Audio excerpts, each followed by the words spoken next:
부동산 시장에 대한 얘기를 좀 해드리려고 합니다. 주택과 토지에 관련된 부분이 부동산의 재화와 서비스이고요. 이 재화와 서비스가 이루어지는 시장을 부동산 시장이라고 얘기합니다. 그렇다면 이 부동산 시장은 일반 시장들과 좀 차이점이 있습니다. 그래서 이런 차이점들이 무엇인가를 하나 짚어보면서 부동산 시장만의 특성들을 짚어가는 시간을 오늘 갖도록 그렇게 하겠습니다. 그러니까 부동산 시장에 공급자가 누구 있을까? 머리를 한번 떠올리게 되면 여러분들의 머릿속에 떠오르는 건 아마 대부분 다 신규 아파트들, 아니면 신규 주택들, 이 부분들을 많이 생각을 하실 겁니다. 근데 신규 아파트나 신규 주택 이외에 사실은 부동산에 관련된 시장에 공급자로 있는 역할들을 하는 부분들이 훨씬 더 비중이 큰 데가 어디냐면요. 사실은 기존의 주택에 살고 있는 주택자들입니다. 그 중에는 이제 다주택자가 포함되겠죠. 이런 다주택자들에 의해서 공급이 이루어지고요. 그 다음에 이 또 한 가지가 뭐냐면 재건축에 의해서 이루어지는 그 공급이 이 세 가지로 해서 주택에 대한 공급들이 이루어집니다. 지금 주택에 살고자 하고 생각하는 분들이 바로 수요자입니다.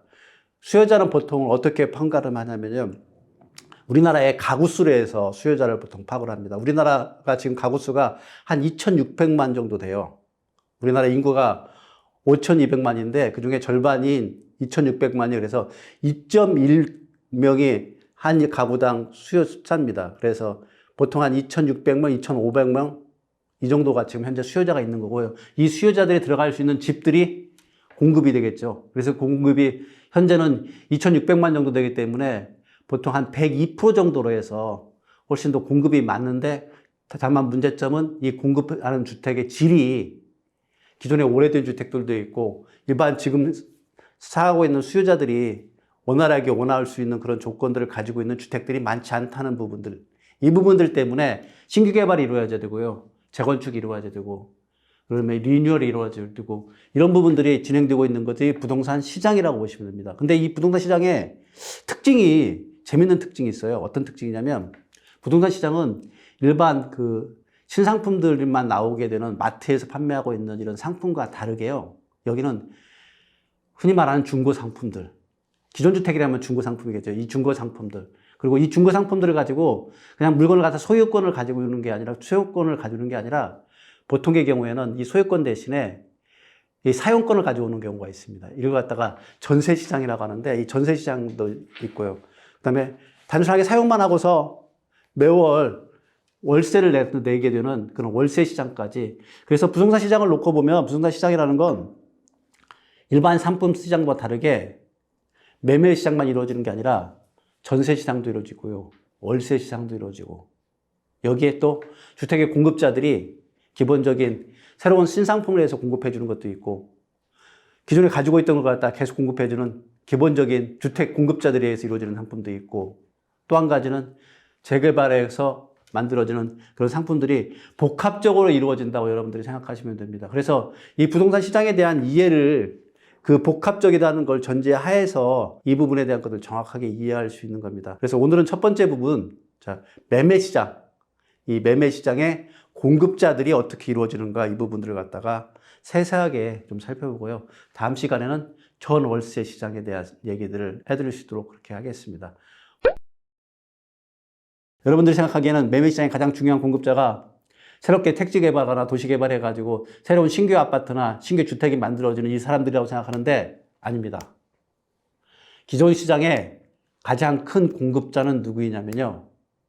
기존의 주택자들입니다. 서울시가 보통 1,000만 가까운 숫자가 사고 있고 이 1,000만 가까운 숫자 중에 우리가 가구 수가 한 500만 정도가 됩니다. 이 500만 정도의 가구 수가 1년간에 보통 거래되는 게 한 5만 가구, 5만 정도 거래가 이루어지거든요. 그래서 한 1% 정도밖에 거래가 이루어지지 않습니다. 근데 이 1% 이루어지는데 이 1%의 대부분이 뭐냐면요. 실질적으로 그 중에 거의 한 99%는 기존 주택에 대한 거래입니다. 그만큼 신규 주택에 대한 개발이라든가 재개발을 통한 주택 공급이 서울시내는 전혀 없었기 때문에 2021년 기준으로 봤을 때는 대부분 다 기존 주택대에 의해서 이루어집니다. 근데 이 5만 건의 거래가 밖에 이루어지지 않은 이유는 무엇이냐면요. 실질적으로 주택에 대한 정책을 통해서 이 주택들을 갖다가 공급할 수 있는 여건들을 갖다가 다 억압했기 때문에 이런 일들이 벌어지고 있거든요. 그래서 주택의 공급자들은 첫 번째 공급자가 누구냐면요. 기존 주택을 가지고 있는 주택자들입니다. 그 중에서 특히 기존 주택 중에서 자기가 지금 살고 있는 1주택자, 이 1주택자는 사실은 시장의 공급처로서의 역할을 제대로 못합니다. 누가 하냐면 다주택자들이 대부분 다 그 역할들을 하게 되어 있어요. 그래서 다주택자들이 원활하게 시장에 물건을 공급할 수 있도록 정책적인 구조가 만들어져야 되기 때문에 그 구조가 못 만들어진 2021년도 상황에서는 거래가 그만큼 줄어들었던 겁니다. 그러면 다주택자들이 거래를 할 수 있게 하려면 어떻게 되냐? 그래서 요즘 지금 많이 나오고 있는 부분들이 뭐냐면요. 거래세에 대한 중과세들을 매겨주고 있는 부분들을 좀 완화시키게 되면 기본적으로 다주택자들이 이 시장에 많은 물량을 공급할 수 있기 때문에 이렇게 물량을 공급하게 되면 사실은 수요자의 수요를 맞춰주기 때문에 적정 가격으로 돌아갈 수가 있게 되는 겁니다. 주택 매매 시장에 가장 제일 공급자가 누구냐?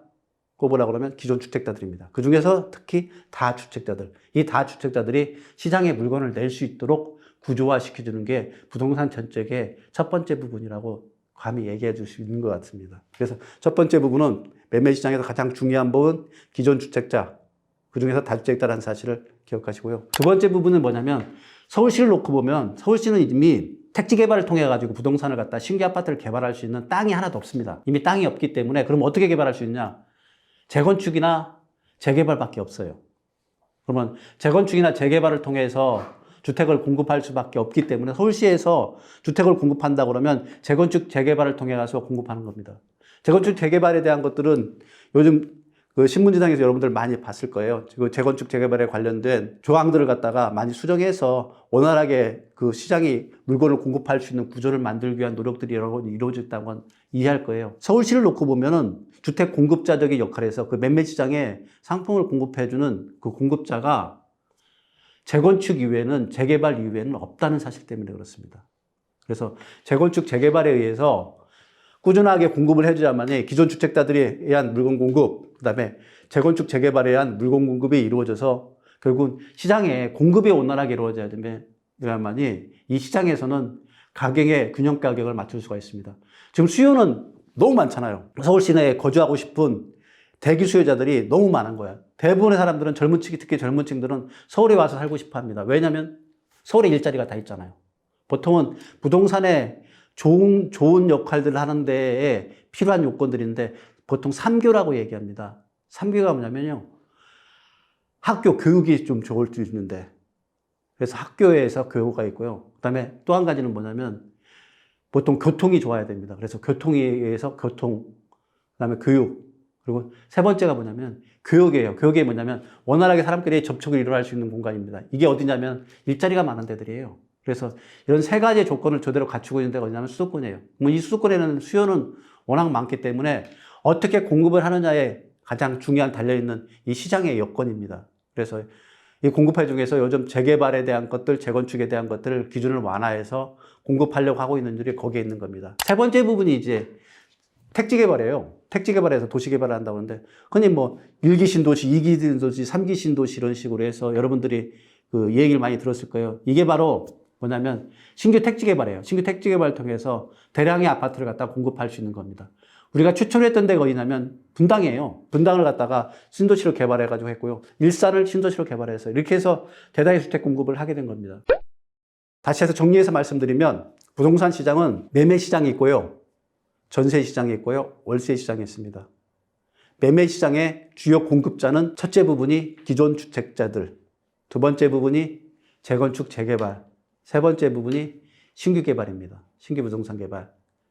이 세 가지의 공급자들에 대한 흐름들을 여러분들이 신문을 보시거나 아니면 방송을 보시게 되면 다 나올 거예요. 아, 신규 집 분양이 시작됐다. 분양이 시작됐다면 분양에 대해서 청약할 수 있게 해야 되겠구나. 아니면 기존 주택 중에 지금 시세 흐름이 어떻게 흘러가고 있구나.